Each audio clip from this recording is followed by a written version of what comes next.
Muy buenas tardes. Bienvenidos y bienvenidas a nuestros miércoles con la Academia de Psicología de España.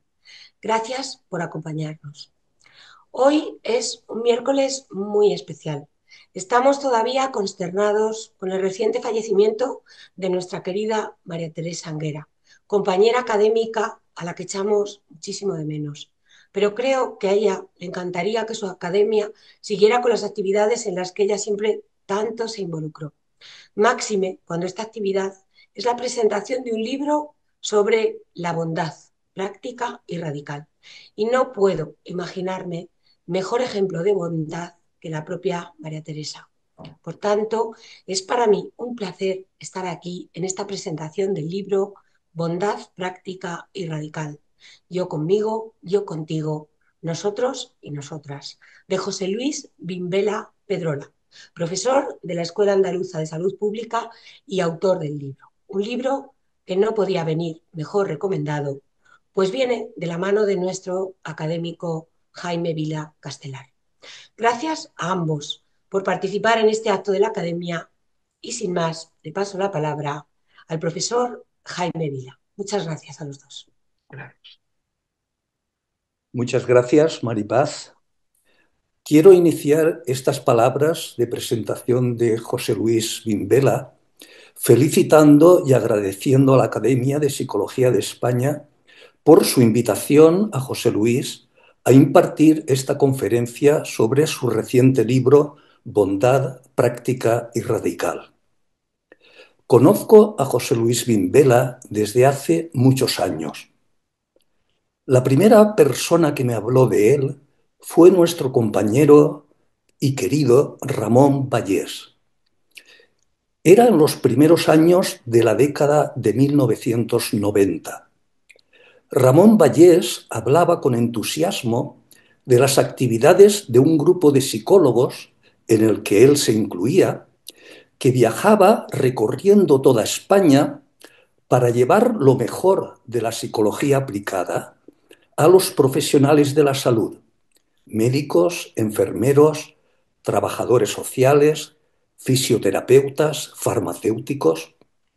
Fue un proyecto que duró 4 años, en el que el grupo impartía cursos y talleres prácticos los fines de semana a grupos amplísimos de 100 personas sobre habilidades de comunicación, habilidades emocionales y habilidades para modificar comportamientos de riesgo. En aquella época, el VIH-Sida había aparecido y era uno de los problemas de salud más graves. Ramón era el senior del grupo, el líder intelectual, y tal como lo contaba, con ese entusiasmo que le caracteriza, parecía un caballero andante, un Don Quijote, intentando enderezar entuertos, acompañado de jóvenes escuderos. Entre esos escuderos se encontraba José Luis Bimbela, además de Enrique García Huete, Pilar Arranz, Pilar Barreto, Javier Barbero, entre otros. Ramón me habló del grupo y en particular me habló de José Luis Bimbela porque en el año 1993, en plena actividad del grupo, José Luis fue contratado por la Escuela Andaluza de Salud Pública como docente y experto en psicología de la salud. La Escuela Andaluza de Salud Pública tiene su sede en Granada, justo en el mismo campus universitario donde se encuentra la Facultad de Psicología de Granada. Ramón me animó a que contactara con José Luis y así lo hice.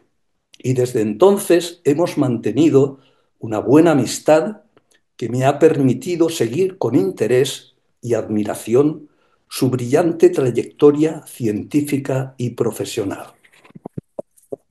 Esta trayectoria empezó unos años antes, en Barcelona, su ciudad natal, donde cursó los estudios de psicología en la Universidad Central de Barcelona. Entre sus profesores se encontraba Miguel Sánchez Turet, uno de los primeros psicofisiólogos españoles especialista en el tema de las drogodependencias. José Luis amplió su formación básica de la carrera de psicología con 2 diplomaturas, una sobre drogas y otra sobre sexología clínica. Drogas y sexo eran las 2 vías principales de infección del VIH-Sida, el problema más grave de salud en aquellos años y que estaba muy presente en uno de los distritos más importantes de Barcelona, la Ciudad Vieja, la Ciutat Vella, donde se concentraba la prostitución y la heroína inyectada mediante jeringuillas. Allí José Luis se estrenó realizando sus primeros trabajos sobre prevención del SIDA. Esa experiencia práctica le llevó a interesarse por el tema de la salud pública como marco conceptual para abordar el problema del SIDA de forma integral y le llevó a matricularse en el primer máster de salud pública que organizó la Universidad de Barcelona y a continuación realizar los cursos de doctorado en sociología y plantear un proyecto de tesis doctoral centrada en el VIH-Sida en jóvenes catalanes. Pero el proyecto no pudo realizarse como estaba planificado. Eran los años de los cursos itinerantes en compañía de Ramón Vallès y su posterior contratación por la Escuela Andaluza de Salud Pública, por lo que el proyecto de tesis doctoral sobre el SIDA en Cataluña terminó realizándose en Andalucía, con jóvenes andaluces. La tesis, no obstante, se defendió en la Universidad de Barcelona el año 2000 con el título Juventud y SIDA, análisis de conocimientos, actitudes y prácticas en Andalucía. La tesis posteriormente fue publicada como libro con el título de Sociología del SIDA, Jóvenes y Sexualidad en Andalucía, por la editorial Siglo XXI. La trayectoria científica y profesional de José Luis Vimbela guarda muchas similitudes con la de nuestro compañero de la Academia Ramón Vallès, a quien José Luis considera maestro y amigo. En todos sus libros, conferencias y vídeos, José Luis Vimbela tiene palabras de afecto y admiración hacia él. No es difícil, por tanto, encontrar el paralelismo entre los dos, como si José Luis siguiera la estela de su admirado maestro, amplificándola. Ramón se adelantó efectivamente en temas de psicología y salud pública, con sus libros Psicología oncológica, de 1985, y Psicología y SIDA, de 1995. Igualmente se adelantó al señalar que el objetivo de la medicina y de todas las ciencias de la salud debe ser el cuidado de las personas, entendiendo que no es el cuerpo físico el que enferma, envejece y muere, es la persona, con todo su bagaje vital, siempre cambiante, la que enferma y sufre, envejece y muere. El cuidado de las personas, el aprender a cuidar, se convierte en la obra escrita de Ramón Vallès en la máxima que debe guiar a los estudiantes y profesionales de la salud. José Luis Vimbela sigue y amplifica esta máxima de forma brillante en una serie de libros sobre cuidando al cuidador, cuidando al formador y cuidando al profesional de la salud. Coherente con esta trayectoria, hoy José Luis Vimbela nos va a hablar sobre la bondad. Es un tema no solo actual y oportuno, es un tema absolutamente necesario en un mundo que cada vez parece escorarse más hacia lo contrario, la maldad. Gracias, José Luis, por traernos hoy a la Academia de Psicología de España este soplo de aire fresco tan necesario. Me, Muchas me- gracias, me has emocionado, Jaime. no me extraña, me ha emocionado a mí contando todo lo tuyo y lo de Ramón Vallés me ha parecido precioso. Madre mía, bien empezamos con emociones. Sí, Bien, bueno, muchas gracias. Cuando tú quieras, José Luis. sí, gracias lo primero. Quiero agradeceros, ¿no? A la academia, a ti, Maripaz, a Jaime. Uno de los verbos claves en mi vida, lo digo muchas veces, si tuviese que sintetizar mi vida en un verbo, seguramente escogería el verbo facilitar, ¿no? Creo que es clave. Facilitarnos la vida, facilitar los cambios de comportamiento, facilitar los aprendizajes, facilitar lo saludable, ¿no? Ha sido una de mis líneas y en ese sentido habéis facilitado no solamente mi presencia aquí, sino bueno, todas las conversaciones previas que hemos tenido, me lo habéis hecho cómodo y realmente estoy ilusionado, entusiasmado y vamos, gracias. Voy a entregarme, como te dije, Maripaz, en cuerpo y alma en este ratito. Por tanto, voy a compartir esta breve presentación, luego haremos también la posibilidad de hacer preguntas que podéis ir enviando también al foro y luego Maripaz me las pasará y podemos ir respondiendo. Vamos a empezar. Estos agradecimientos que hacía también agradezco, por supuesto, a las personas que hoy están en vivo y en directo en esta presentación y aquellas otras que posteriormente la van a poder ver. Me tranquiliza también que se grabe, porque eso permitirá luego poder profundizar. Los que la veáis podéis parar, volver, ¿no? Porque es verdad que me ha costado en este ratito identificar aquello que consideraba fundamental para introducir el libro, ¿no? Este libro que, como os ha comentado, tiene este título y ese subtítulo. Lo primero que hago en el libro, obviamente, es definir, ¿no? ¿Qué entiendo por bondad, por práctica y por radical? No voy a entrar en ello, pero es lo primero, la primera hoja, porque siempre es una de las preguntas que suele surgir. ¿Qué entiendo por cada uno de estos términos? Y luego este subtítulo que lo iremos viendo a lo largo de la presentación. El orden de los factores aquí altera el producto. Por tanto, es relevante y por eso lo puse en el subtítulo, esta secuencia de yo conmigo, yo contigo y nosotros y nosotras. He puesto también lo de psicólogo salubrista porque es una parte, digamos, del legado que me gustaría dejar en el mundo de la psicología, ¿no?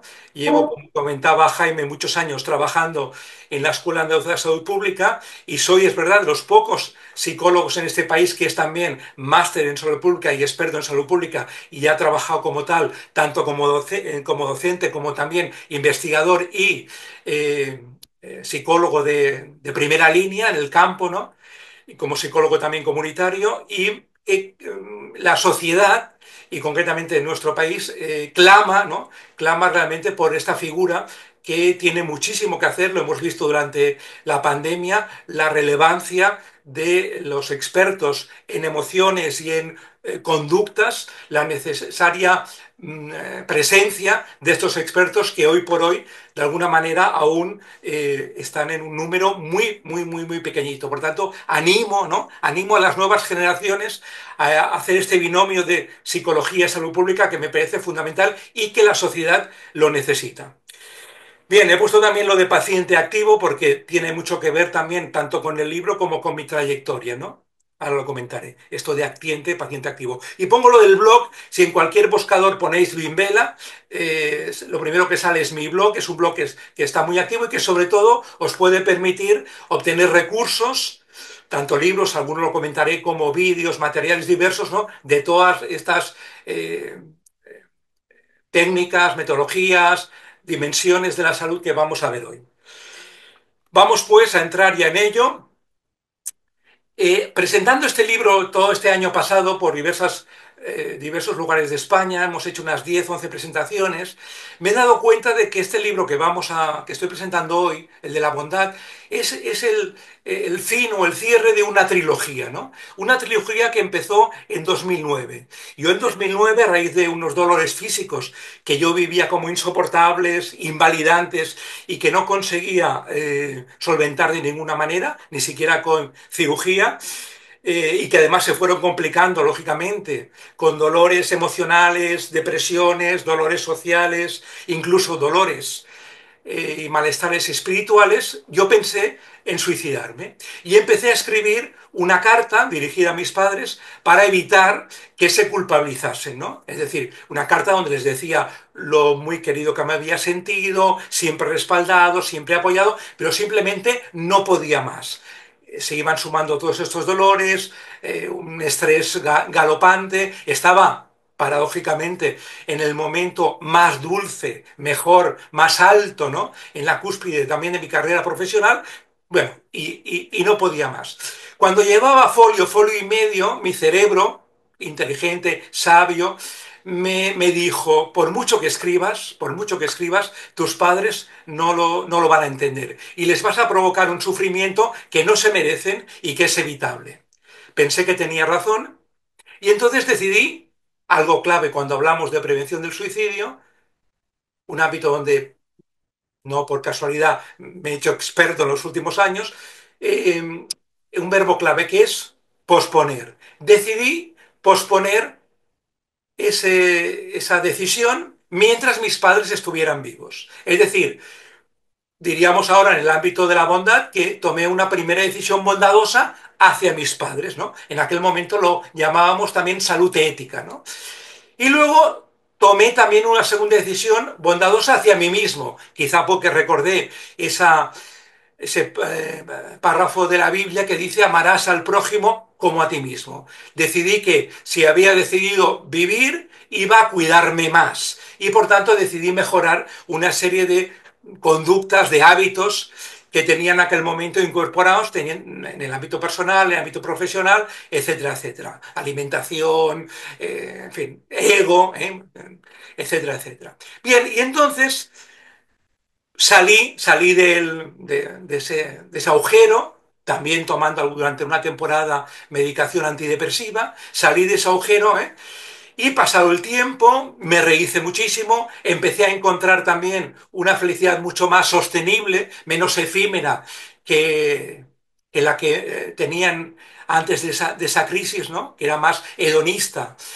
Y entonces me pareció interesante, como agradecimiento a la vida, me pareció interesante escribir un libro dirigido a los ciudadanos en general. Todas esas técnicas que, como comentaba muy bien Jaime, habíamos estado formando, en las cuales habíamos estado formando a profesionales, primero en temas de VIH-Sida y luego en otros temas, y en general lo incorporé también en la escuela, en cualquier formación que tenía que ver con los sanitarios, estas habilidades emocionales, comunicacionales y de motivación para el cambio, me pareció interesante divulgarlas también para ciudadanos en general bajo este título de Yo decido, la tecnología con alma. Aquí cuando hablaba de alma me refería a estos aspectos éticos que luego vamos a ver con detalle, ¿no?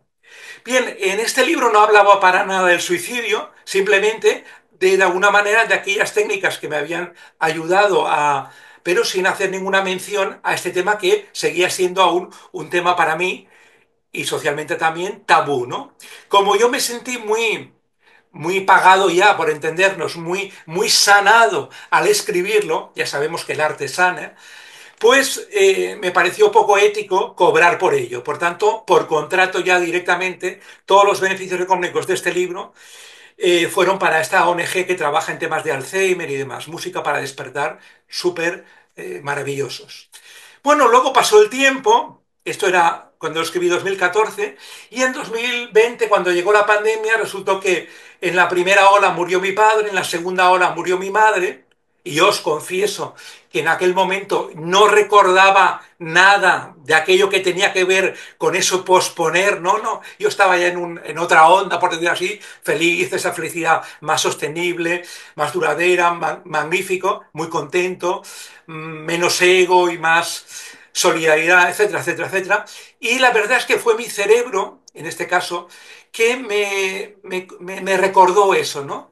Y aquello que habías dicho, ¿no? Mientras mis padres vivan, claro, en estos momentos mis padres habían muerto, en la distancia además, estábamos no podíamos salir de casa, tuve que elaborar un duelo en la distancia, y entonces digo, ¿qué hago? ¿Qué hago con esto, no? ¿Qué hago con esta negociación que había hecho conmigo mismo? Claro, lo que hice fue empezar a escribir en mi blog, pues todo aquello que me permitía, por una parte, sanar el duelo con mis padres, con la muerte de mis padres, y también sanar mis propias heridas, ¿no? Y entonces ahí llegó un regalo maravilloso, no sé, de la vida, de la providencia, del destino, de lo que queráis, en modo de llamada, ¿no? Me llamó el director de la editorial Plataforma, que no me conocía, conocía a Jordi, él se llama Jordi, Jordi Nadal, conocía a Ramón Vallés, pero a mí no me conocía, y de alguna manera había oído hablar de lo que yo hacía con salud pública y tal, y me hizo una propuesta por teléfono. Me dijo,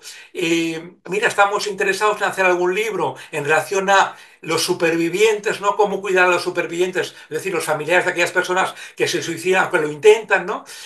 Es más, me dijo, se vino arriba el hombre, Jordi Nadal, y me dijo, además hemos pensado un título, a ver qué te parece. Y me dijo, vosotros no tenéis la culpa. Claro, cuando yo oí eso, imaginar lo que yo sentí, ¿no? Porque ese hubiese sido el título de esa carta que nunca llegué a enviar, ¿no? Por supuesto, asumí el reto y escribí este libro, Vosotros no tenéis la culpa, en torno al suicidio, donde sí que ya por fin salía, si me permitís la expresión, salía del armario del suicidio, explicaba mi historia, para sorpresa de propios y extraños, porque eso solo sabían 2 o 3 personas en el mundo, y aprovechaba precisamente, por una parte, para trabajar esas grietas que todos tenemos, y además también, desde luego, para dar pistas que pudiesen ayudar a que los supervivientes, que se convierten a su vez en personas de riesgo para ideaciones suicidas, pues pudiesen tener herramientas también en esa línea de lo emocional, etcétera, etcétera, para poder sobrellevar, para poder de alguna manera convivir con los dolores de la vida, ¿no? Y llegó el momento, bueno, en este caso también los beneficios económicos fueron para una asociación, en este caso una que trabaja temas de enfermedad de Crohn y colitis ulcerosa de aquí de Granada, gente maravillosa. Y luego llegó ya el tema este de la bondad, porque claro, de alguna manera, yo me dediqué también a poner en marcha, ya que el tema del suicidio era un tema tan relevante, había sido tan tabú también para mí, de luego socialmente, que me incorporé de alguna manera el organizar cada año jornadas desde la Escuela de Salud Pública, Andalucía de Salud Pública, jornadas de prevención del suicidio. Y entonces, claro, cuando estaba en la organización de todas estas jornadas, el tema de la bondad surgía, ¿no? El tema de cómo nos ayudamos unos a otros. Fue muy relevante también en 2017 cuando conocí a Ainhoa Videgaín, una psicooncóloga, que me dijo que cuando ella preguntaba a las personas que acompañaba en los últimos momentos de la vida qué recuerdo les gustaría dejar, todos, absolutamente todas las personas, le hablaban de aspectos positivos, ¿no? Buena persona, altruista, buen padre, buena pareja, etcétera, etcétera, ¿no? Claro, entonces empecé a investigar sobre la bondad y qué decía la ciencia, y me di cuenta que la ciencia decía ya muchas cosas sobre la bondad, es decir, eso que algunos intuíamos, que confirmaba también el descubrimiento de práctico y vivencial de Ainhoa Videgaín, que intuíamos que aspirábamos a la bondad, la ciencia ya lo iba confirmando. Y entonces, de alguna manera, ese fue, digamos, el motor final de escribir este libro de bondad práctica radical. También en este caso los beneficios para una asociación que trabaja en temas de leer con niños que están ingresados, leer con personas en dificultades, etcétera, por los beneficios que tiene el leer con ellos a nivel emocional, a nivel social, a nivel espiritual también, ¿no? Subrayo mucho lo de práctica, ¿no? Porque yo también ya, después de tantos años de convivir con situaciones que tienen que ver con la autoayuda y demás, no estaba un poquito harto, si me permitís la expresión, harto de mucho bla, bla, bla, vacío, vacío, ¿no? A veces me indigno un poco cuando digo, ¿cómo puede ser que tengamos que estar recordando ahora, aún, en 2025 a Epicteto, ¿no? Lo que dijo Epicteto hace tantos siglos. Pues ¿por qué? Básicamente porque no hemos, o en general, no hemos sido capaces de pasar a la acción. Por tanto, lo de la práctica, igual que la ética, ¿no? La ética, si no es práctica, no me interesa. Como dice muy bien Marina, los buenos sentimientos, si no pasan a la acción, dejan de ser buenos. Bien, pues con esta introducción, ¿no? Vamos a entrar ya en el libro de la bondad. Pero creo que es importante ver de dónde viene todo esto, ¿no?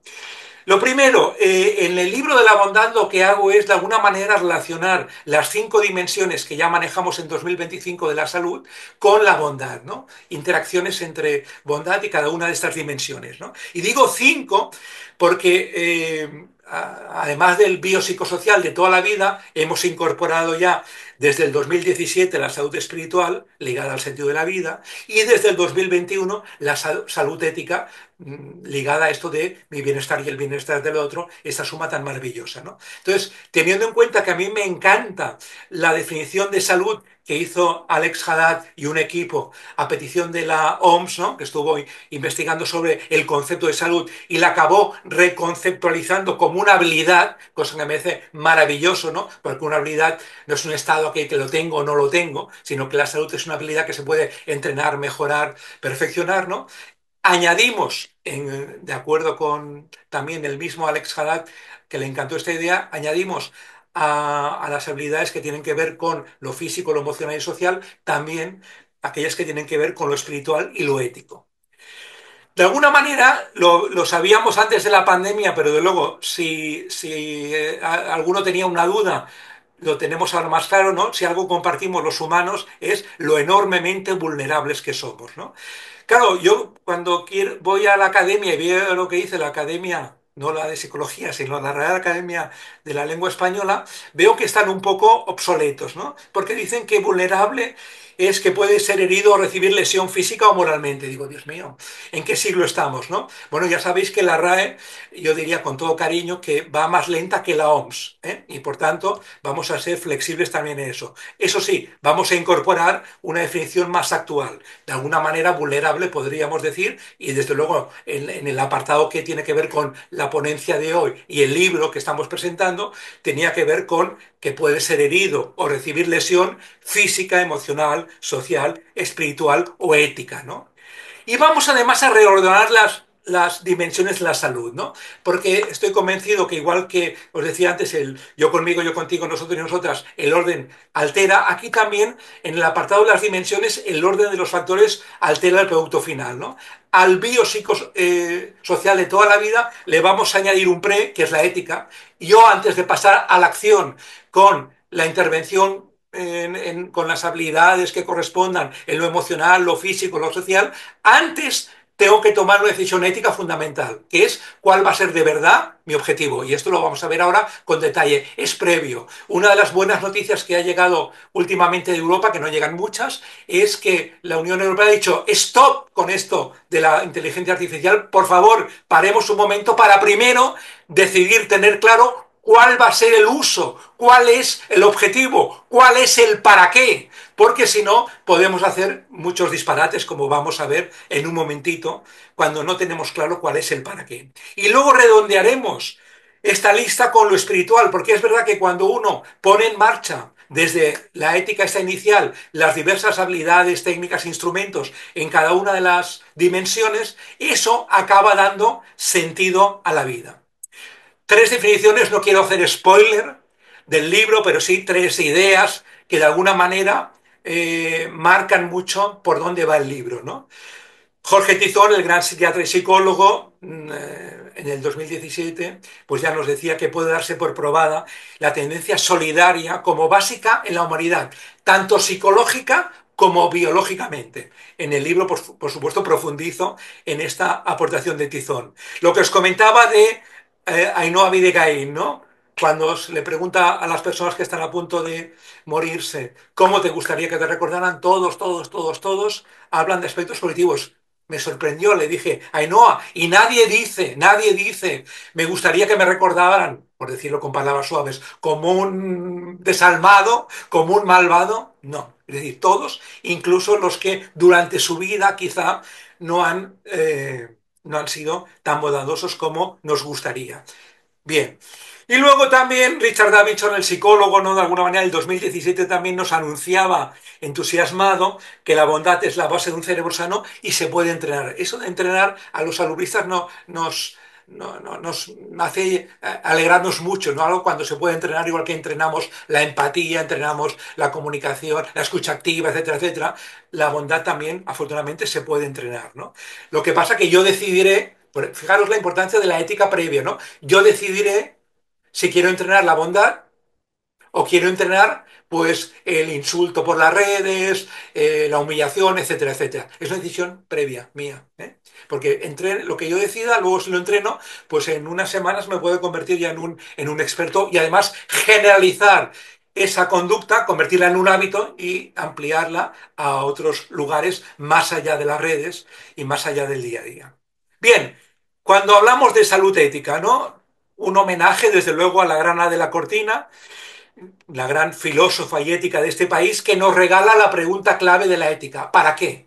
¿Para qué voy a utilizar esa técnica, ese instrumento, ese manual? Y aquí mi gran amigo, colega, Josep Torres, que fue de alguna manera el inspirador, el ideólogo de todo este tema del counseling que hablaba Jaime cuando explicaba esa historia de 4 años con Ramón Vallés y el equipo correspondiente.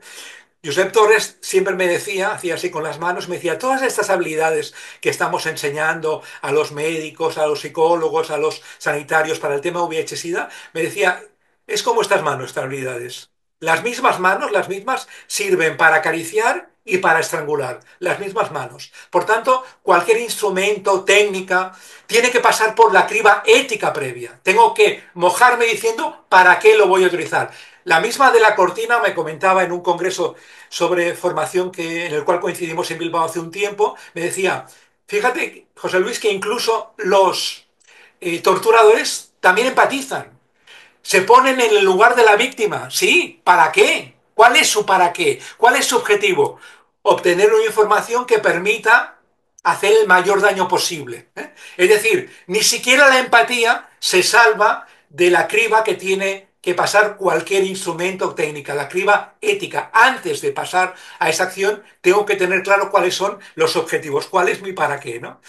Cuando hablamos de la bondad y decimos cuál va a ser la estrategia que planteamos, decimos, bueno, frente a las estrategias menos saludables, como esa que llamamos la estrategia malévola, donde yo gano y el otro pierde, o la ingenua, donde yo pierdo y el otro gana, y la estúpida, por supuesto, donde todos perdemos, lo que proponemos es esta estrategia inteligente que de alguna manera permite una suma fundamental, ¿no? Mi bienestar y el bienestar del otro. Es decir, cualquier intervención que no consiga en alguna medida esta suma tiene que revisarse, ¿no? Me encanta además, me encanta que esta suma sea la manera en que Marina define la felicidad. Él operativamente la define como eso, ¿no? La felicidad humana tiene que ver con la suma de mi bienestar y el bienestar del otro. O cuando hablamos del empoderamiento, mi poder y el poder del otro. Pongo, como veis, en mayúscula y bien roja la copulativa, porque es una de las reinas del libro y espero que de la vida, ¿no? Frente a la trampa de la disyuntiva, lo quali o lo quanti, lo macro o lo micro, mis objetivos o los suyos, planteamos esa suma mucho más bondadosa y proactiva y que hace que los cambios se puedan mantener en el tiempo, que es la copulativa. Lo macro y lo micro, lo quanti y lo quali, mis objetivos y los suyos. Por tanto, recordemos esa frase tan maravillosa, esa suma tan maravillosa que aparece en la Biblia, amarás al prójimo como a ti mismo, a la cual yo humildemente me permito además añadirle el aspecto que tiene que ver con la intensidad, ¿no? Porque si no, podría venir alguna persona con ganas de hacernos la puñeta que dijese, no, no, si yo ya cumplo esto, yo amo al prójimo 0,00001 y a mí igual de poco, y diríamos, hombre, esto no es el espíritu. Bueno, pues para que no tengamos que suponer nada, vamos a decirlo alto y claro, y lo amarás al prójimo y te amarás a ti mucho. Gracias a esta parte, pues también probablemente estoy yo aquí vivito y coleando, feliz y apasionado de la vida. ¿Por qué? Porque estamos hablando de amor, por supuesto, ¿no? El amor, como sabéis, es la emoción que consigue prevenir, combatir y vencer a ese miedo que de alguna manera saca lo peor de nosotros y que algunos intentan inocularnos desde primera hora de la mañana con titulares de prensa o de otros medios de comunicación.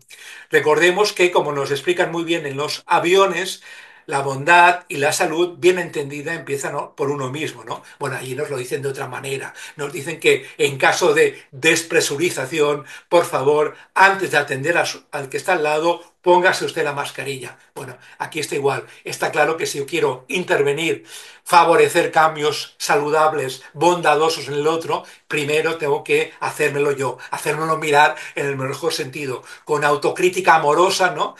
Y haciendo primero ese cambio que decíamos, el yo conmigo, antes de pasar a la interacción con el otro a través del yo contigo. Bien, yo conmigo, yo contigo, nosotros y nosotros, lo hemos dicho otras veces, ¿no? Cuando hablamos de la bondad bio, lo que tiene que ver con más con el aspecto, el tema que tiene que ver con lo biofísico y demás, que aquí tenemos muchos expertos, ¿no? Yo diría, como paciente activo en temas de dolor, no solo físico, sino también todos los demás que os decía, ¿no? Frente a actividades físicas menos saludables como sedentarismo, alimentación inconsciente y tal, diríamos por supuesto al ejercicio físico y luego algo que se comenta poco y que cada vez estamos viendo que tiene más relevancia y más evidencia científica, ¿no? Todo aquello que tiene que ver con la alimentación antiinflamatoria, la microbiota como el segundo cerebro, no entro en más detalles, pero es verdad que quería apuntarlo porque para mí ha sido fundamental, fundamental, ¿eh?, para todo el tema de tratamiento del dolor, dolor que sigo teniendo ahora como tenía en 2009, quizá un poquito menos, sí, porque ha ido haciendo temas de ejercicio físico, relajación y demás, y también ha sido clave el cambiar mi dieta alimentaria hacia el evitar determinados alimentos que me provocaban inflamación y usar más otros que, siendo buenísimos, riquísimos y muy placenteros, además son antiinflamatorios. Sí que me gustaría hacer algunos ojos, ¿no?, cuando hablamos de estos temas, también de lo físico. Antonio González, psiquiatra que abrió la primera jornada que organicé sobre prevención del suicidio en Granada, abrió con esta frase, en la conversación previa que tuvimos para que viniese al Congreso, me la dijo y dije, por favor, Antonio, te pido que abras con esta frase para que marques ya por dónde va a ir el Congreso, ¿no?, la jornada de prevención del suicidio. Y dijo muy alto y claro, él, que lleva muchísimos años trabajando en prevención del suicidio en una zona de Andalucía que tiene un índice de suicidios altísimo, ¿no?, él me dijo, y dijo en la conferencia y marcó un poquito por dónde y fuimos en esa reunión, ¿no? A veces los fármacos son necesarios, desde luego. Ya os he comentado que yo tomé durante una temporada para mi depresión. Ahora, como dice también muy bien Antonio, nunca suficientes. Por eso la relevancia de trabajar esas dimensiones, estas 5 dimensiones que hemos visto, es decir, la física y estas otras 4, ¿no? Sergio Minué, un médico y compañero de la Escuela de Salud Pública, al cual admiro mucho, lo dice alto y claro, ¿no? El exceso de intervención mata. Y luego me gustó que en la última presentación que hemos hecho del libro, de Estilo de la Bondad, que fue en el Colegio de Enfermería de aquí de Granada, Ignacio Velázquez, que compartía mesa y que es un gran amigo y médico anestesista, director en estos momentos además del Plan Andaluz de abordaje del dolor, hablaba de la dosis eficaz, ¿no? Eso es fundamental también. Veremos que es un concepto que irá saliendo a lo largo de la ponencia porque es un elemento que además de todo aquello que tiene que ver, por supuesto, con la farmacología, es muy aplicable en otras dimensiones de las que vamos a ver, ¿no? La dosis eficaz.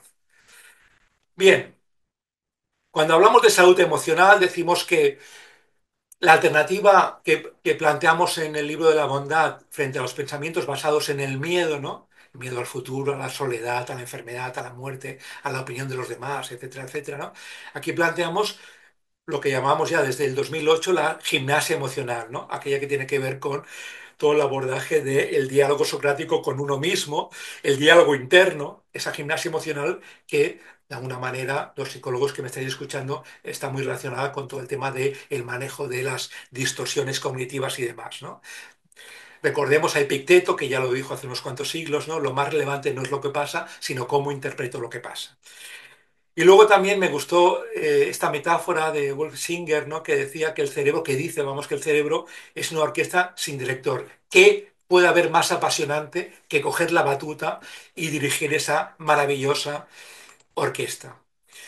Digo aleluya porque después de 16 años de publicar el libro Gimnasia Emocional pasamos a la acción, este que veis aquí en la portada, pues resulta que ahora, libro que por supuesto os podéis descargar de forma totalmente legal y gratuita desde mi blog en el apartado de publicaciones, descubrimos que un biólogo que acaba de publicar, bueno, en 2024 un libro en relación con el cerebro también y con determinadas habilidades para modificar eh, pues algunos efectos a partir de determinadas conductas y demás, bueno, pues afirmaba y fue portada de varios medios de comunicación eso que ya sabemos los psicólogos desde hace muchos años, ¿no? Si se entrena el cerebro, se producen efectos casi inmediatos.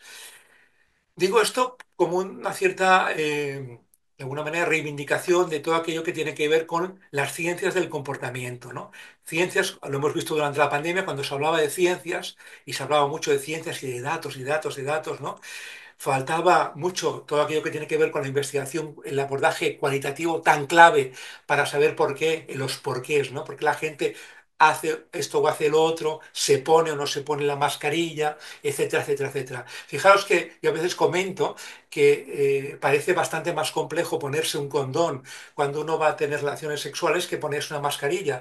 En la pandemia del VIH-Sida conseguimos que buena parte, la inmensa mayoría de la población, usase adecuadamente el condón. Mi tesis doctoral va de eso, entre otras prácticas, ¿no?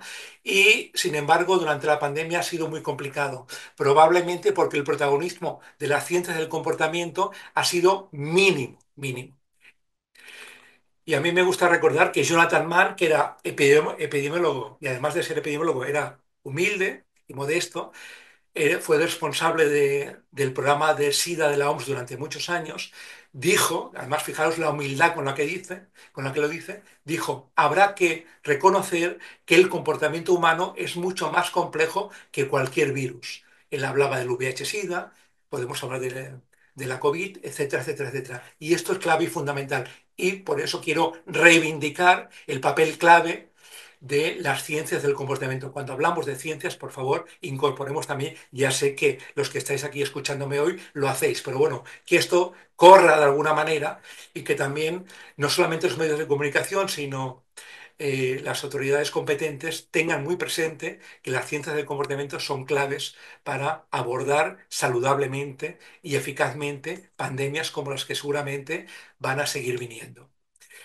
Bien, y ahora fijaros, cuando pongo en alguna conferencia presencial esta frase, les digo, imaginaos que veis esta frase escrita, en este caso es realmente así, en un baño de una universidad de Barcelona, alguien escribió y yo me sentía pequeña como un bonsái. Cuando yo pregunto al auditorio cómo pensáis, a la persona que escribió esta frase, ni la oímos ni la vemos, solamente la frase escrita. Claro, ¿cómo pensáis que se sentía esa mujer? Pues, claro, la inmensa mayoría dice, pues parece que mal, ¿no? Bien, resulta que lo bonito de esto, ahora vamos a hacer el salto después de lo emocional a lo social, porque vamos a pasar del yo conmigo al yo ya contigo, ¿no? Y vemos de una manera de una manera elegante, bondadosa. La bondad no es, en general no es ostentosa, suele ser sencilla y sintética. Fijaros de qué manera tan inteligente alguien intentó ayudar a esta persona y escribió, era otra persona porque era otra letra, y escribió una respuesta, bueno, ya veréis que una respuesta entre comillas, ¿no? Una propuesta a esta persona. Y le dijo, en pregunta, centenaria y maravillosa, esto me lo comentó Ainhoa Bidegain, una vez más Ainhoa Bidegain, la psicóloga que tanto admiro, ¿no? Fue en un baño de la Universidad de Barcelona. Claro, yo es que, eh, mm, vamos, me maravilla esta respuesta, ¿no? Por dos motivos. Por el contenido, es decir, es verdad que un bonsái es pequeño y lo que hace esta persona anónima, la que está la frase en azul, es incorporar, no negar eso, no decir, no, no, no, no es pequeño, no, tienes que pensar que es grande, no, no, es pequeño, aceptémoslo. Ahora, suma otra información, que el bonsái, además de pequeño, es centenario y maravilloso. Y además, fundamental el cómo, ¿no? No lo dice sacando el dedito, ¿no? Es que lo que tienes que pensar es... No, no, lo formula como pregunta. ¿Centenario y maravilloso? Es decir, lo que hace, ya sabéis que cuando nuestro cerebro recibe una pregunta, automáticamente se pone a pensar, se pone a pensar. Aunque yo no quisiese, se pone a pensar por su cuenta y riesgo, ¿no? Lo que está haciendo es precisamente comprometer, hacer participar, ¿no? Hacer pensar a esa persona en la posible alternativa a ese primer pensamiento. Me encanta, ¿eh? Me encanta esta maravilla. Sintético, sencillo, nada ostentoso, una intervención enormemente bondadosa. Pasemos pues a a la salud social, ¿no? Aquí cuando hablamos, ojo, cuando hablamos ahora en estos tiempos que corren de salud 4.0, es verdad que dicen que es digitalizada, y es verdad, confirmado. Ahora, lo que tengo yo más dudas es que esté centrada en el paciente. Tengo dudas, ¿eh? Yo como usuario de apps y demás, ¿no? No vayamos a caer otra vez cuando hablamos de la salud 4.0 en lo que caímos cuando trabajamos el tema VIH-Sida con los jóvenes, ¿no? Donde decíamos todo para ellos y no había ningún joven tomando decisiones con nosotros sobre campañas, sobre propuestas, etcétera, etcétera. Luego lo aprendimos y ya los incorporamos, afortunadamente. O vayamos a caer también en el edadismo, ¿no? Yo que tengo una cierta edad, a veces realmente me siento muy poco escuchado cuando hago alguna propuesta que tiene que ver con las apps, ¿no? De hecho, en mi banco de referencia ya les he dicho que yo no voy a usar apps, no voy a usar banca virtual y que yo lo que quiero, me lo han aceptado, he tenido que negociar, pero la verdad no han podido muchas pegas, pero lo he argumentado. Yo lo que necesito es una persona que vía WhatsApp, una persona, un ser humano, que con nombre y apellidos, que vía WhatsApp o físicamente presencialmente me puede atender en las dudas o propuestas que yo les pueda hacer, ¿no? Me lo han aceptado, lo digo porque a veces es importante argumentar y que te lo pueda aceptar. Y luego el dataísmo, ¿no? A ver si al final esto de la IA, a ver si al final no vaya a ser ignorancia artificial. Por eso me ha gustado mucho que el año pasado, creo que fue en el 2023, en 2023 una reunión que hubo en Barcelona, ¿no? Propuso, y cada vez lo estamos incorporando más, propuso esa idea de inteligencia artificial humanista, ¿no? Y de alguna manera me interesa especialmente subrayar la pregunta clave, la pregunta central. Por eso porque nos afecta no solamente cuando hablamos de inteligencia artificial, sino cuando hablamos de bondad, ¿no? Que es quién se adapta a quién.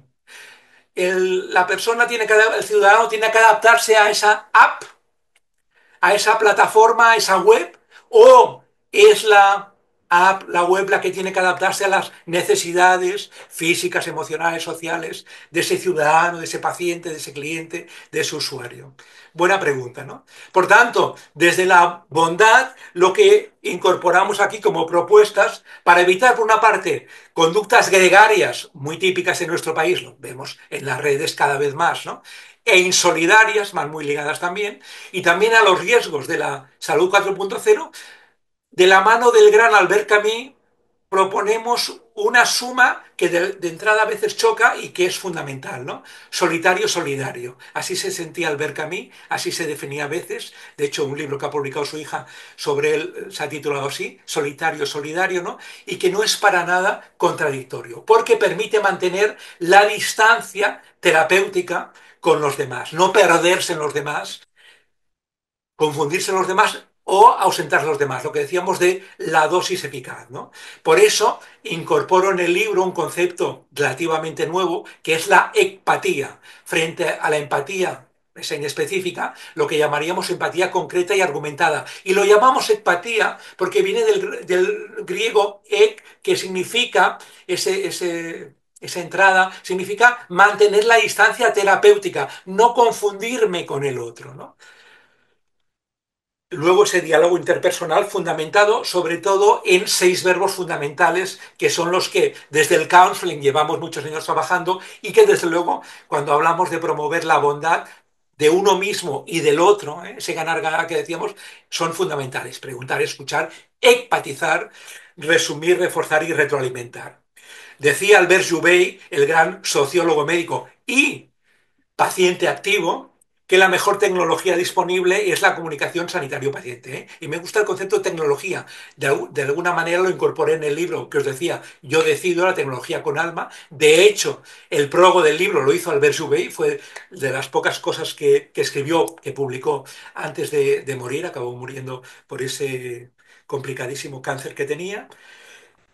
Y además también decimos, por supuesto, tenemos claro, y se dice mucho ya, está en el común, ¿no? En el imaginario colectivo, que las emociones se contagian, no olvidemos que las conductas también.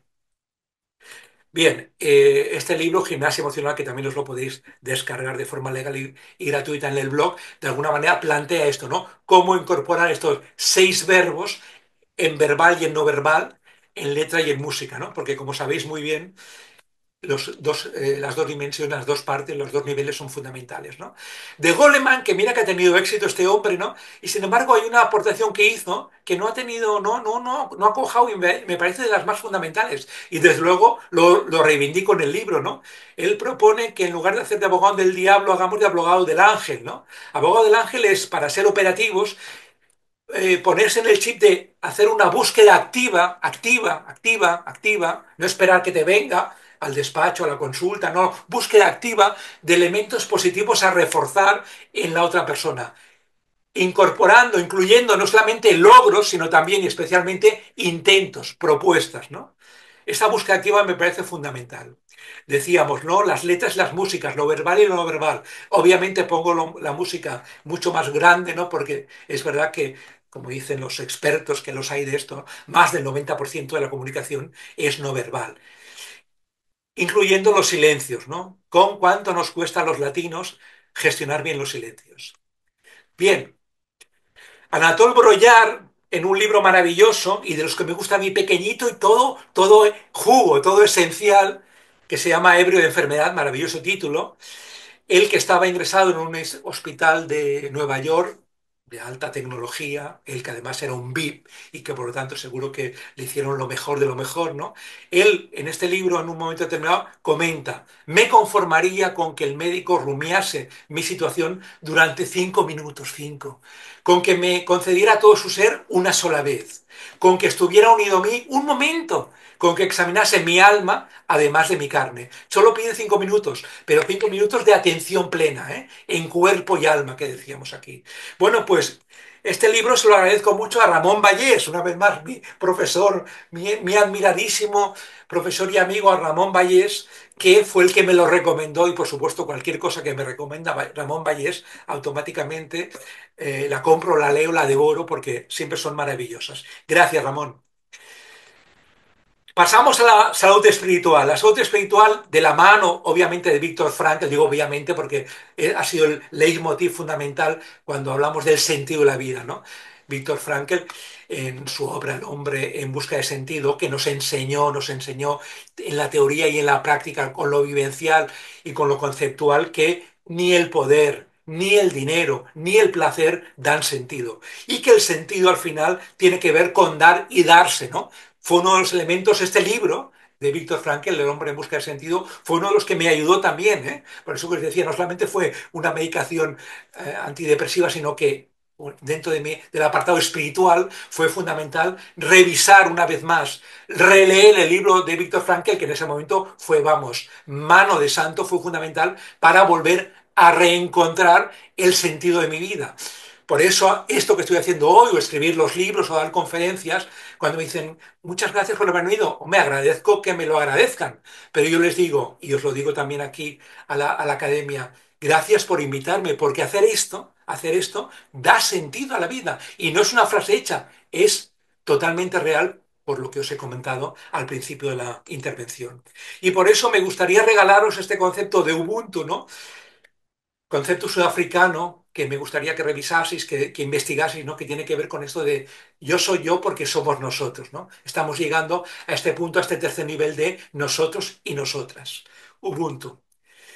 La alternativa dentro del ámbito de la bondad a las motivaciones inmediatistas, más hedonistas, es precisamente la incorporación de un concepto que yo descubrí de mano de la doctora Mariola Bernal, que ahora voy a agradecer aquí también escribiendo su nombre para que lo tengáis muy presente, doctora en medicina de la salud, con la cual llevo años elaborando proyectos y propuestas y formación en salud espiritual, de la evidencia científica a la práctica clínica.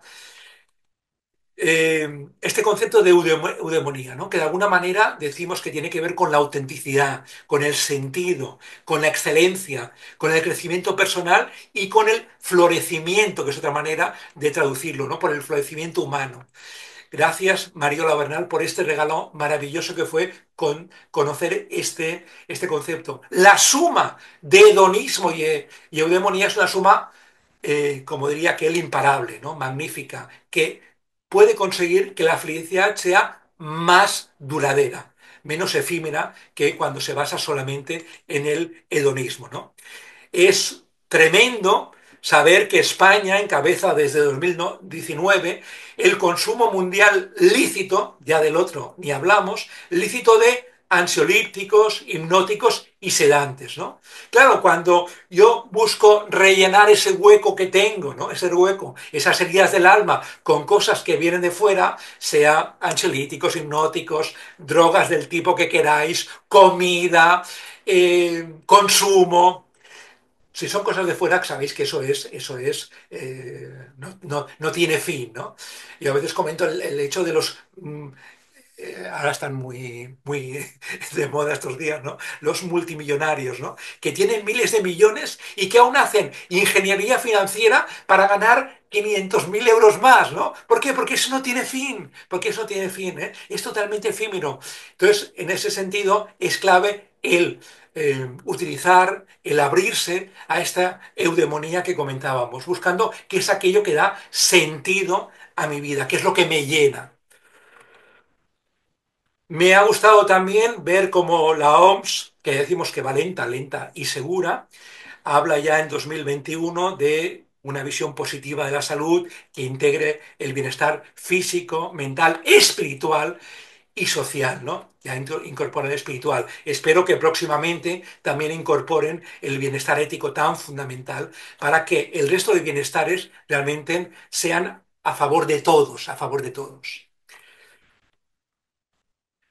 Para reforzar también esto que decíamos de la eudemonía, por aquello que estamos en un marco muy científico, cosa que me encanta cuando hablamos del tema de salud espiritual, recordar este estudio que ha hecho un seguimiento de ni más ni menos que 85 años.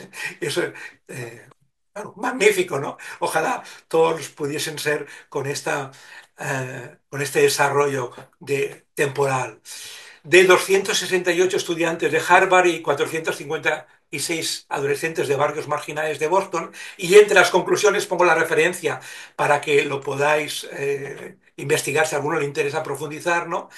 Esta investigación sugiere que la felicidad se enmarca en dos grandes categorías. Una, la hedónica, eso que decimos ahora, el hedonismo, ese inmediatismo, ¿no? Me lo estoy pasando bien ahora, estoy disfrutando de este café, cita textualmente el autor como ejemplos, ¿no? Ahora, dice, ¿cuál es la otra? La otra es el bienestar eudemónico, que proviene de Aristóteles y tiene que ver con la sensación de que la vida tiene sentido, de que merece la pena. Tenemos cada vez más relevancia, por ejemplo, yo que he trabajado durante mucho tiempo el tema de la adherencia terapéutica en salud pública, precisamente uno de los datos que tenemos claros es que cuando una persona siente que su vida tiene sentido, se adhiere mejor a cualquier tratamiento, sea farmacológico, sea conductual, sea emocional. Bertrand Russell lo tenía claro cuando le preguntaban sobre el sentido de la vida. ¿Para qué estamos aquí en el mundo? Decía nada más y nada menos, concretito, ¿eh? Directo, para ampliar el conocimiento y para ampliar el amor. Sí, una vez más, el amor. Y un poquito la secuenciación, otra especie de mantra, ¿no? Teníamos un mantra, primero que era yo conmigo, yo contigo, nosotros y nosotros. Un segundo mantra, por llamarlo de alguna manera, es esta secuenciación. Una vez yo decido si hago A o hago B, si tomo esta decisión ética, bondadosa, etcétera, etcétera, una vez yo decido, paso a la acción, ¿no? Y en ese pasar a la acción he puesto aquí entre paréntesis un recuerdo para mi madre, ¿no? Porque, permitidme el catalanismo, ahora lo explico rápido, ¿no? Eh, Cuando los veranos estábamos en la playa y por la mañana y empezaba a llegar ya la hora de comer, pues ahí sobre las 2 o así, recuerdo que mi madre empezaba a mirar el reloj y ya sabía que al cabo de unos minutitos nos preguntaría al resto de la familia, mi padre, mi hermana y a mí, nos preguntaría, ¿fem un pensament? Traducido textualmente, hacemos, fijaros, hacemos un pensamiento. ¿Qué significaba hacemos un pensamiento? ¿Nos ponemos en marcha? ¿Nos vamos a comer? Me encanta esta expresión que la incorporo en el libro porque me surgió cuando estaba escribiendo el libro de la bondad, ¿no? Porque me pareció magnífico porque de alguna manera tiene que ver con esa casi diría obsesión que tengo para que pasemos a la acción, para que no nos quedemos con la simple decisión que no pasa a la acción, que no cambia las cosas. Por eso lo de bondad práctica que decíamos, ¿no? Me encanta esta expresión. Hagamos, hacer un pensamiento, que decir, convertirlo en acción. Una vez lo hemos convertido en acción, por favor, entrenémoslo para que pueda convertirse en un hábito, en este caso un hábito bondadoso, porque sabemos que los comportamientos se contagian y por tanto ese hábito bondadoso va a ir contagiando al entorno comportamientos, conductas, hábitos también bondadosos para que el cambio a mejor se vaya consolidando. Mi homenaje también a esta bióloga que creo que se va a reivindicar en los próximos años, fue muy heterodoxa en su momento, era mujer, en fin, lo tuvo complicado y fue de las primeras que nos confirmó que la cooperación es lo que hace biológicamente posible la vida. Somos una especie que cuida mucho a sus crías, ¿no? Si me permitís la expresión. Y ya que estamos hablando de maldad, que estamos en unos tiempos, como comentaba muy bien Jaime, donde parece que eso de la bondad esté un poco pasado de moda, vamos a volverlo, por favor, a poner de moda. Un autor que ahora veréis, que me encanta, una de las personas más lúcidas y sabias que he conocido, murió no hace mucho, fue director del el Parque de las Ciencias de Barcelona. Decía, la maldad es una forma de idiotez, la bondad es una forma de inteligencia. Jorge Wagensberg, físico, escritor y profesor, nos lo recuerda, ¿no? Recordar que cuando hablamos también del tema de las estrategias, esa estrategia que llamábamos estúpida, muchas veces también se le califica de idiota, ¿no? Esta estrategia donde al final todos pierden. Bien, voy acabando ya. El día 13 de noviembre, desde hace un tiempo, unos años, la OMS lo dedicó al Día Mundial de la Bondad y fue precisamente el 13 de noviembre del año pasado cuando presentamos por primera vez este libro de la bondad, donde de alguna manera lo que intento, lo he ido comentando a lo largo de la presentación, es que esa aspiración que tenemos como seres humanos, la ciencia, y es algo que intuíamos, la ciencia lo confirma. Y en el libro, aquí he presentado 4 datos, 4 ideas, en el libro que hago es profundizar precisamente en esos componentes de las ciencias que confirman esta aspiración a la bondad. En este caso, como comentaba, los beneficios van para la asociación Entre Libros. Gracias a todos los que habéis estado aquí, los que me oiréis también grabados, y no me gustaría, en el blog pongo aquí también que además de recursos también tenéis contacto, por si alguna persona quiere después de la sesión tranquilamente alguna aportación, alguna idea, alguna propuesta, encantado de poderle atender. Y luego no me gustaría olvidar, ahora ya lo puedo hacer, ¿no? Ya me siento emocionalmente capaz de hacerlo, dedicar también y agradecer este libro a mis padres, ¿no? Mis padres, sin saberlo, en 2009 me volvieron a dar la vida. Ellos nunca se enteraron de eso y toda una vida juntos. Gracias, papás. Muchas gracias, José Luis. Ha sido una presentación muy bonita.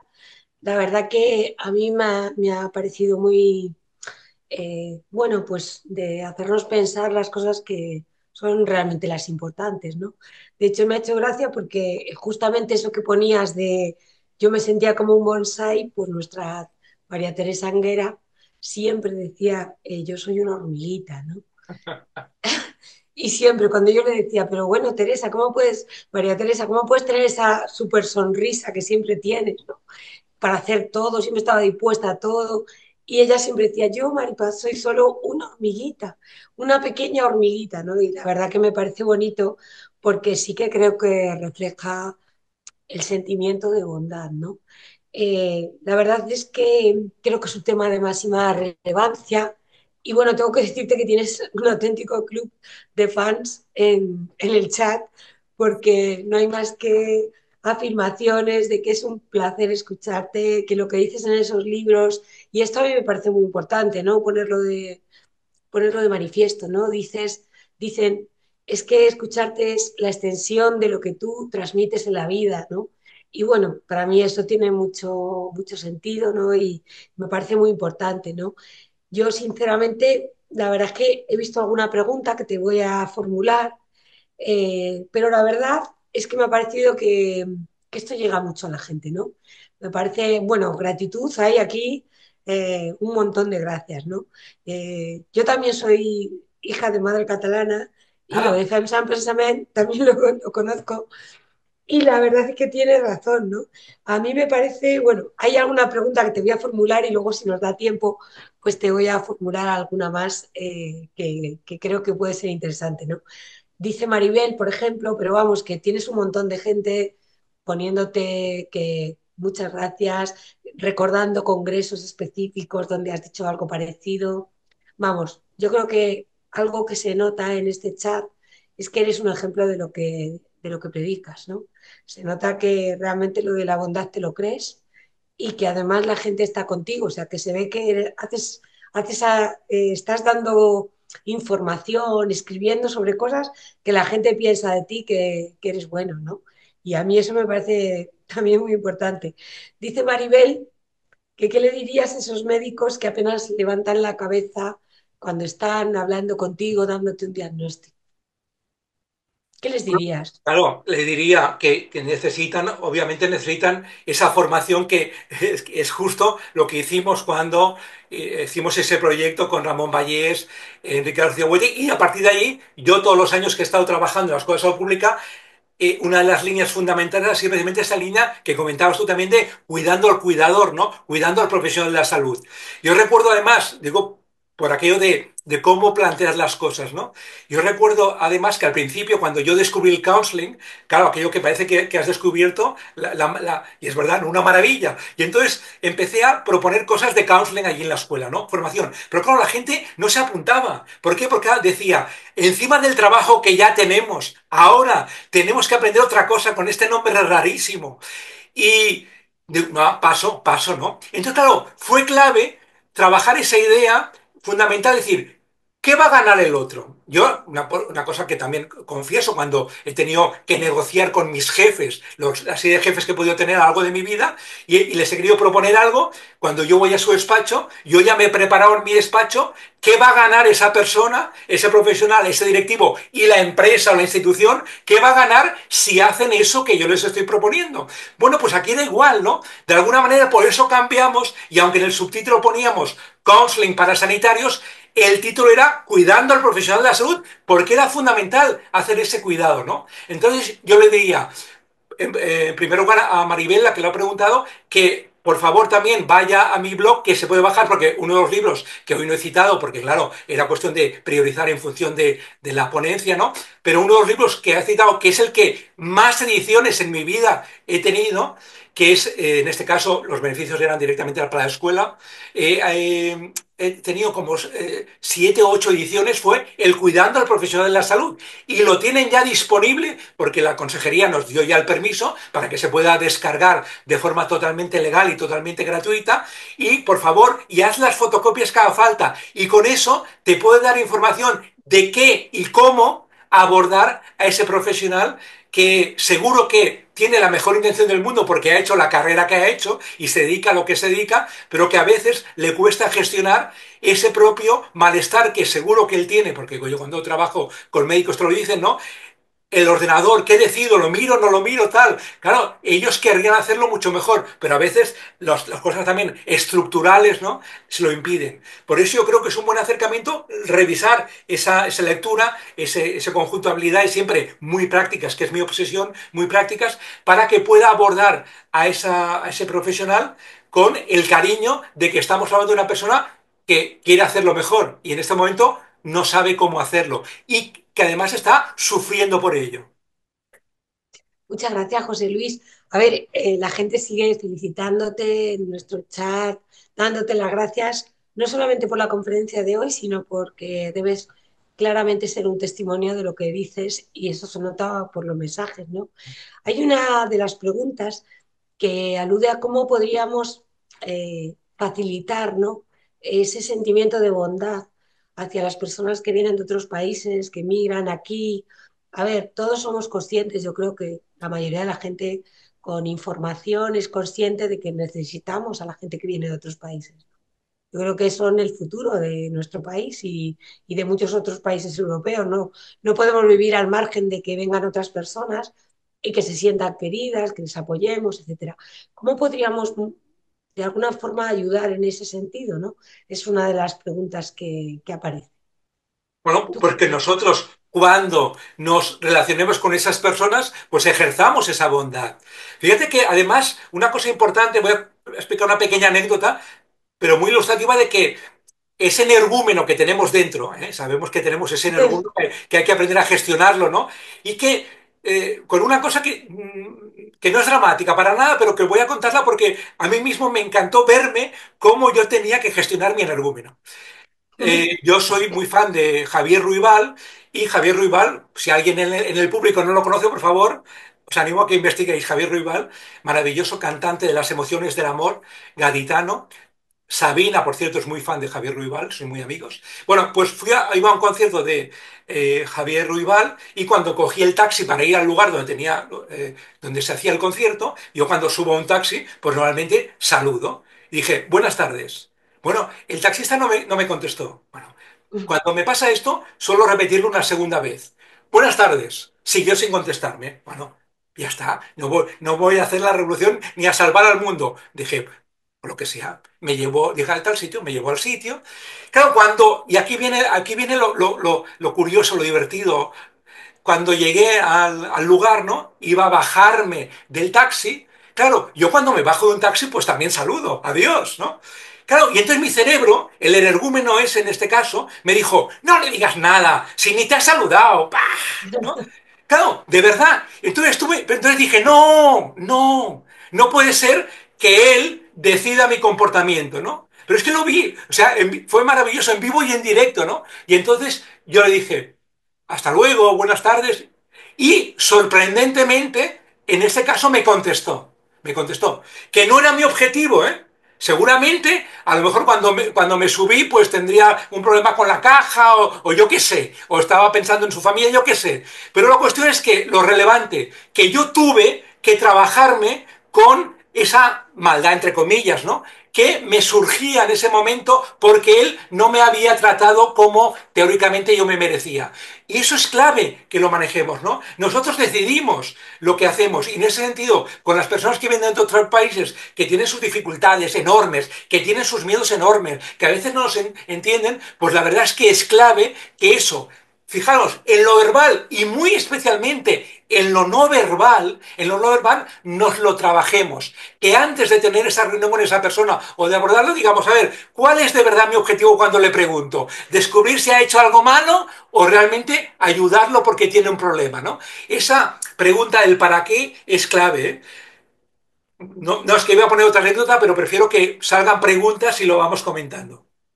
No, la verdad que, a ver, lo que dices, yo creo que es muy importante, ¿no? Porque en la vida vamos adivinando a veces por qué los demás hacen las cosas. Quizás uno de los principales enemigos que tenemos, lo que tú dices, el monstruo, ¿no? Son nuestros propios pensamientos, ¿no? Cuando interpretan lo que está pasando, cuando adivinan que es que nos quiere tratar mal y simplemente a veces es, bueno, ya no lo sé porque no me ha saludado, no sé por qué no me ha dicho esto, yo simplemente quiero actuar saludándole, quiero hacer esto. Me gusta mucho lo que dices, porque realmente tenemos que, yo creo que si creemos de verdad que la bondad es un valor, pues quizás debemos aprender a interpretar ese diálogo interno que tenemos continuamente de que nos dice, este no te ha hecho caso y tal. Simplemente decir, bueno, yo quiero saludar, yo quiero hacer esto, no sé por qué no lo ha hecho, porque no soy adivino y no interpretar, ¿no? Esa conducta que dices de los demás, ¿no? Eso también nos puede ayudar mucho. O, por ejemplo, cuando escribimos WhatsApps o cuando escribimos emails que podemos, digamos, revisarlo, es importante. ¿Qué verbo utilizo? Por ejemplo, cuando digo, quiero que me envíes tal cosa, ¿cómo que quiero? ¿Eh? El quiero ese es eso, ese dedito, ¿eh? Que lo que provoca es animadversión. Es decir, no quiero, oye, me gustaría, te necesito que me envíes tal cosa. O sea, por favor, es importantísimo que mimemos. Eso que yo quiero reivindicar también el concepto miramiento, que ya sé que no está de moda, ¿no? Pero a mí me encanta tener miramientos. Yo quiero cuidar cuando envío un mensaje cómo le va a afectar a esa persona. Si además es un mensaje donde yo no estoy presente y por lo tanto la persona que lo lee va a poner su música, va a poner sus expectativas, sus miedos, sus tal, vamos a cuidarlo especialmente. Buenos días, tal, al despedirme, un abrazo. Bueno, bueno, y lo que es lo que me sale. No es que yo lo imposte, no, no, es que me sale. Es que quiero tratar bien a las personas. Fíjate, José Luis, me estaba acordando ahora que me hacía mucha gracia, ¿no? Está poniendo Rosario aquí en el chat, perdón, gracias, por favor. Son tus tres grandes palabras, ¿no? Sí, sí, Yo sí. me acuerdo cuando fui a llevar a mis hijas que iban a ir a estudiar a Estados Unidos, una de las cosas que nos dijeron en la agencia es que los extranjeros dicen mucho por favor, gracias, perdón, como si nos tuvieran que educar, ¿no? Muchas veces a los españoles, porque es como si hubiéramos perdido eso, ¿no? Cuando uno está en contacto con Latinoamérica y tenemos aquí latinoamericanos que están aquí con nosotros hoy, ahora mismo aquí, ¿no? Muchas veces nos dan lecciones de eso, porque realmente ellos no han olvidado el usar el perdón, gracias, por favor, y son palabras muy, muy importantes, ¿no? O sea, que lo que estás diciendo creo que tiene todo el sentido, ¿no? Yo, egoístamente, porque este tema de la bondad me interesa mucho a nivel psicológico, te voy a hacer una pregunta que yo me hago muchas veces, ¿no? A ver, ¿qué opinas tú, ¿no? Eh, yo creo que la bondad es algo que empieza a resurgir como un valor importante en la vida de las personas a medida que las personas se van haciendo mayores, ¿no?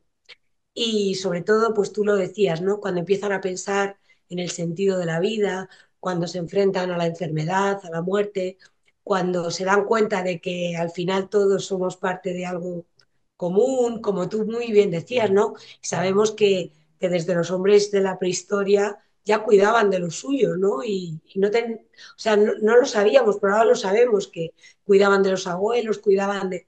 Entonces, mi pregunta para alguien que también se interesa por el tema de la bondad, eh, ¿cómo podríamos hacer, José Luis, que la bondad fuera algo atractivo, ¿no? Porque a veces uno tiene la sensación con los adolescentes que, pues yo qué sé, ¿no? Por ejemplo, pues si trabajas mucho, yo trabajo mucho con mujeres, con estudiantes, mujeres, y parece que al principio gustan los malotes, ¿no? O sea, como que lo de la bondad no es un atractivo, ¿no? Luego, a medida que te vas haciendo mayor, te das cuenta de que realmente la bondad es la felicidad, ¿no?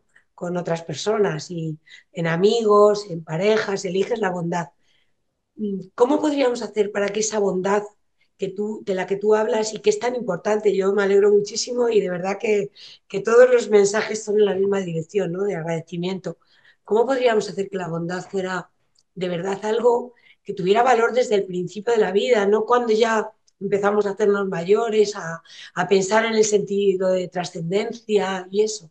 ¿Qué se te ocurre a ti, tú que trabajas en esto? Bueno, con jóvenes, cuando hemos trabajado con jóvenes y yo aún puntualmente sigo trabajando, claro, un elemento clave es en el tema, en el medio educativo, ¿no? Mi hijo, por ejemplo, Marcel Bimbela, al cual también dedico el libro, porque es una persona bondadosa y a la cual vamos, ser padre ha sido y sigue siendo una de las experiencias más maravillosas de mi vida, ¿no? Y ahora comentaré una anécdota que no se me pase de las paletas, de jugar a las paletas con mi hijo Marcel, porque tiene que ver con la bondad y lo cito en el libro. Pues mi hijo está precisamente trabaja sobre todo en la zona de Cataluña en todo el tema de gestión emocional con jóvenes, algunos jóvenes de barrios marginales, otros más normalizados y tal. Y una de las cosas que me comenta muchas veces es que precisamente de entrada la actitud que parece tomarse en el aula es de esa, dices tú, del malote, arrogante y tal, ¿no? Pero luego en cuanto hace una serie de ejercicios con ellos, es que se derrumban en el sentido, en el mejor sentido del término, es decir, que dices que me encanta, por ejemplo, decirle a uno, "Pues te quiero, necesito que me abraces, tal". Claro, muchos incluso de estos malotes acaban llorando.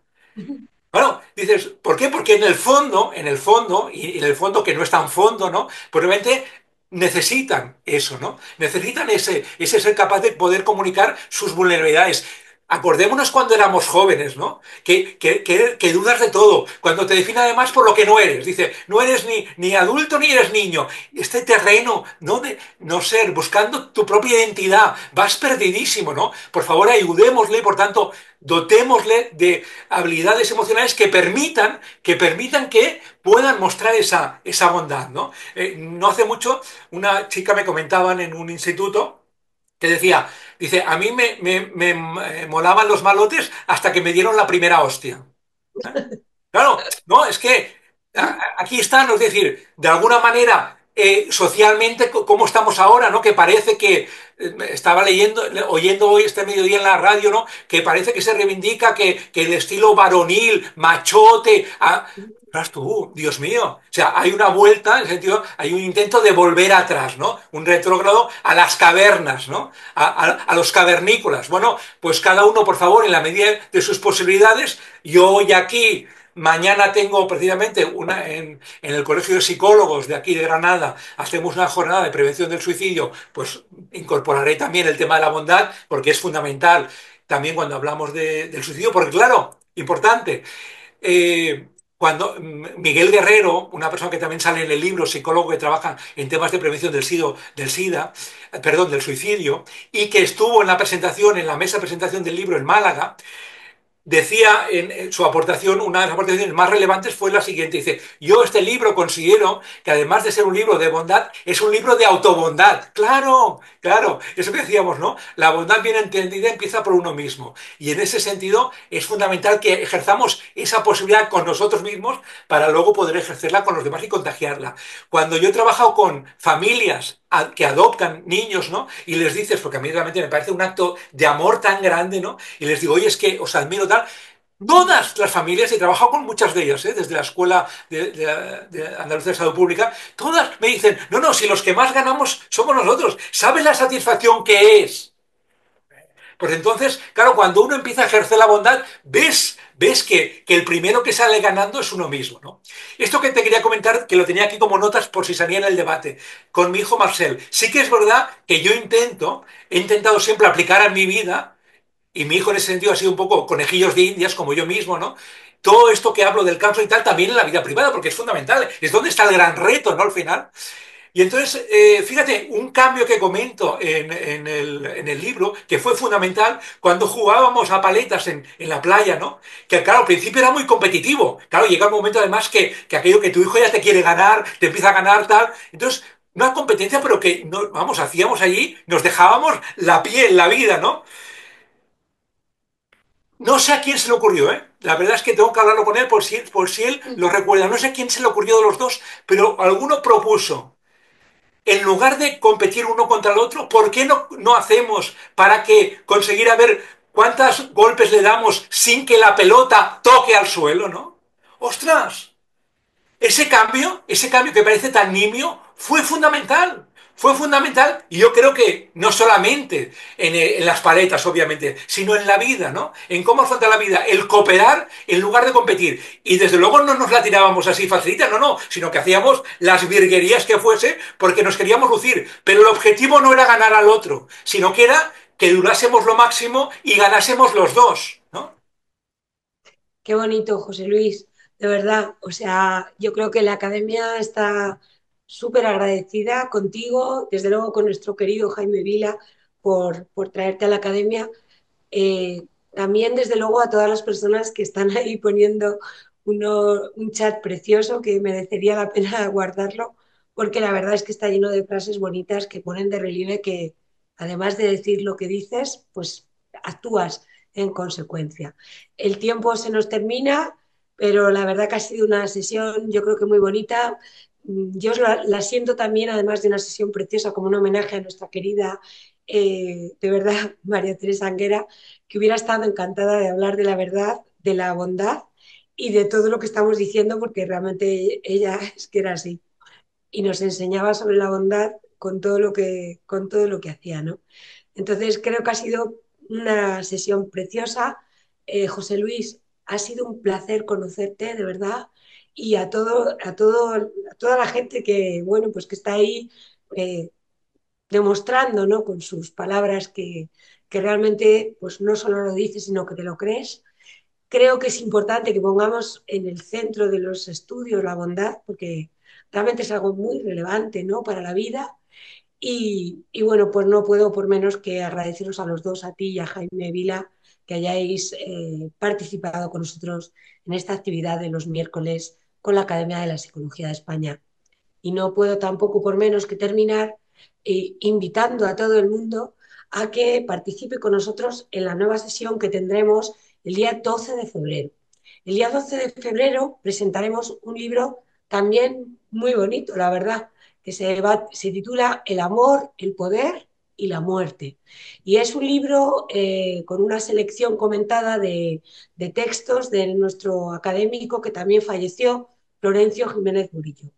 Es un libro que viene de la mano de un académico también, que es Amalio Blanco, y que ha sido editado por Carlos Yela, Carmen Guici y José Luis Sangrador. Así que nos encantaría contar con todos los que estáis hoy aquí, de España, de Latinoamérica, de México, de Bolivia, con toda la gente que quiera participar. Es el día 12 de febrero a la misma hora.